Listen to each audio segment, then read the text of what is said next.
So now we are to the pad assembly. As you can see, I had to switch screws, which is unfortunate, but also, you know, just a fact of life.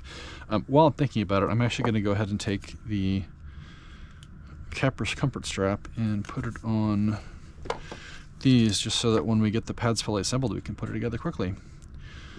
That goes there. And then these slide nicely into this TPU. Brian is a wizard. I don't know how he got it to work this well, but it's a really great band. So the assembly part, the way this varies from the original Ouroboros is that normally this Gikria foam would be underneath the drivers. It'd be where the poly infill is. Instead, this ends up being stacked on top with so either Dakoni attenuation rings for a TH610, or I have 3D printed a couple of versions. A gentleman in the Capra Discord did a really great job of designing these very thin attenuation rings. When I built my first Ouroboros, or my first Golem Ouroboros, I didn't actually have the Dakoni. They took a while to arrive. I'm going to go ahead and use them just because I've got them. I'm curious to see if there's a difference. So we're going to be stacking both the Gikria foam and the attenuation rings on top of these, on top of the cups, and then putting the pads over the whole thing, which is kind of annoying. It's not like the world's easiest thing to do. We're gonna set those aside, get rid of our garbage. Oh, well, I got the scissors out. I'll go ahead and, oh, good. I couldn't remember if these required scissors or not.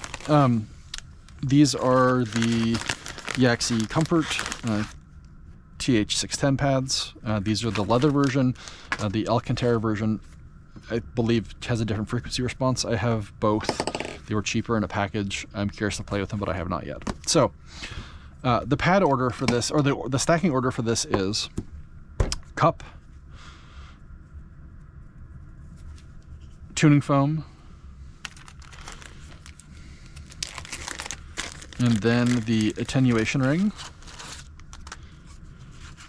And if you look at the attenuation ring, there's a notch, a narrow side and a notch, and that goes forward.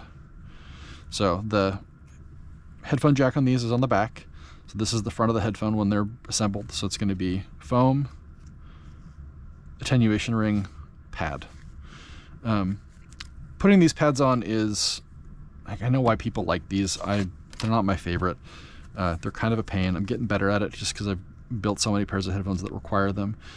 Essentially, you're going to get this thin layer of, or this thin chunk of leather out over the corner. It's easier on a headphone where you can use the interior of slide your finger underneath the foam. Unfortunately, with these, the attenuation disc makes that really challenging. So it's just kind of annoying. You can use, sometimes I've used like a little tool for it, just to slide around the outside of the rim. But as you can see, like the challenge here is that every time you pull it back to get a grip on the leather, it unhooks elsewhere. And so it is just like this very slow process, very annoying process. But there you go. So one side complete. Next one. Foam attenuation disc with the notch facing forward, the notch on the thin side facing forward. Pad. I'm going to grab the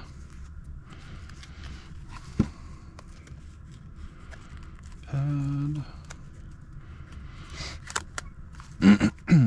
Sorry, it's very dusty in my basement and a little bit musty with the rain. It's the joy of living in a rainforest.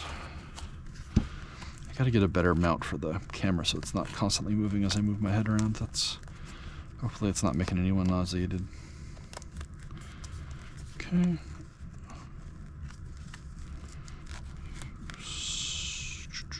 So close. Nope. Just undid all that hard work. there's got to be a better way to do this. I just haven't figured it out. The ZMF headphones use the same style, and I would honestly rather have a like a Sennheiser style click would be easier for me. Okay, fine. I'll try to. Nope.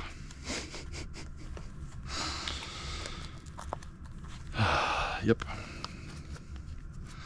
Yeah, you can sort of get underneath, but the way these doors are designed, it's just okay. I'm going to start over, and that's okay because I want to make sure that the notch is still facing forward. The notch is still facing forward. Okay. Try to get it this time.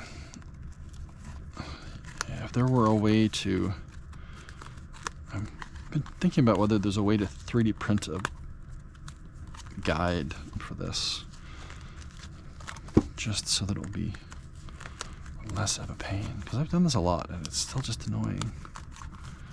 Yep, I'm gonna see if I can get just this last little bit.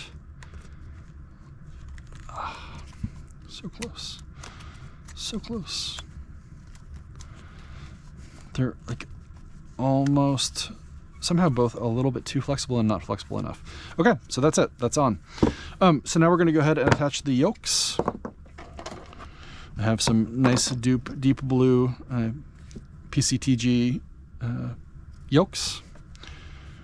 I'm gonna make sure that they're on the right side. I have the hardest time remembering which direction these should be facing.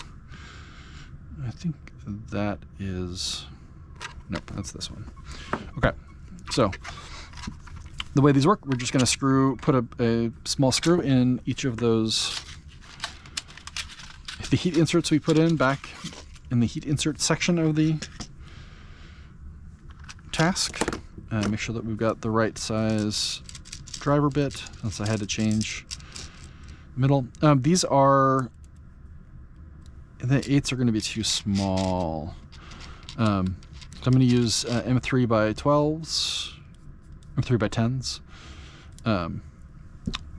And I've gone back and forth a little bit about what the right size I think is for these, because you don't want them to go too deep, but you don't want them to be too shallow either. Yeah, PCTG is just kind of a pain to print, so those are going to need a little bit of a help. Is that right? Yeah, I think that's right. Okay, so I'm going to go ahead and screw that in, line that up with the heat insert. Go ahead and screw it in. It's one of those things where like, you don't want it to be, oh, yeah.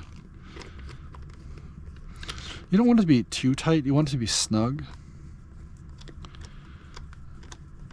Like you want them to move freely. You want them to rotate. Like that's the really cool thing about this design is that they just work. The clamping force is a hard thing to judge. And Brian just got it right with this particular headphone, or this particular headband, which is why I keep using it for all of my 3D printed headphones. So you want to be able to move that way.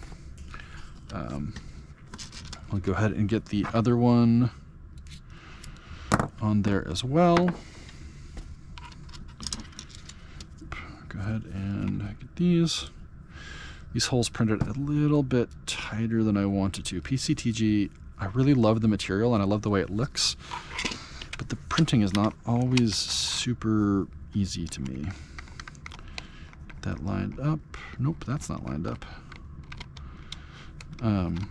If you print PETG, particularly PETG HF, it's a little easier. Mostly that's what I've used. I've got a couple, I think my original Golem Ouroboros is PLA because I have 3D printers and I can pretty easily replace parts if I need to.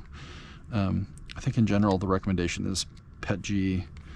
I've printed a couple in ABS just because I'm curious to see how it lasts. I think maybe I printed one set in ASA as well. But yeah, so that's a little tight. I wanted to have a little more freedom of movement. And then, so that's that. And then we're going to go ahead and mount it on the band. So the way that the band mounts, there's the bottom of the yoke has a hole that a screw goes into, and then this is just a just held in by the pressure of the screw head against the inside. Go ahead and try to get this lined up. This is kind of a pain, frankly. And then that screw, which comes through the yoke, is going to screw into the bottom of the static attachment arm.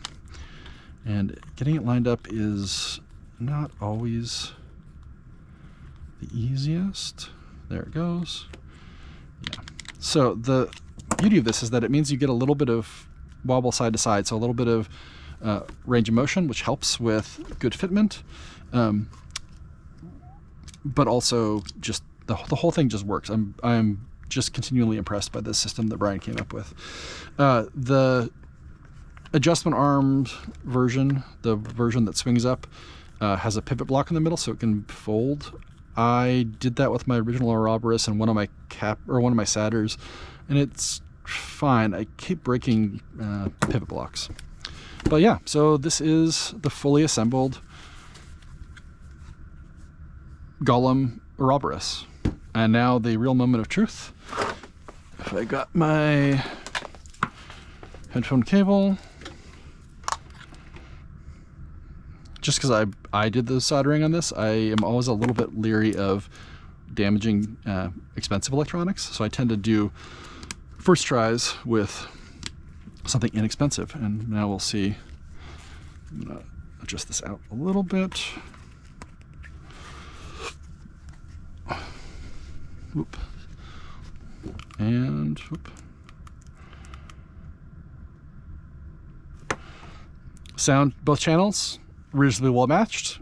Very nice. I'm going to call that a tentative win. Anyway, let me know if you have any questions, and good luck with your own projects.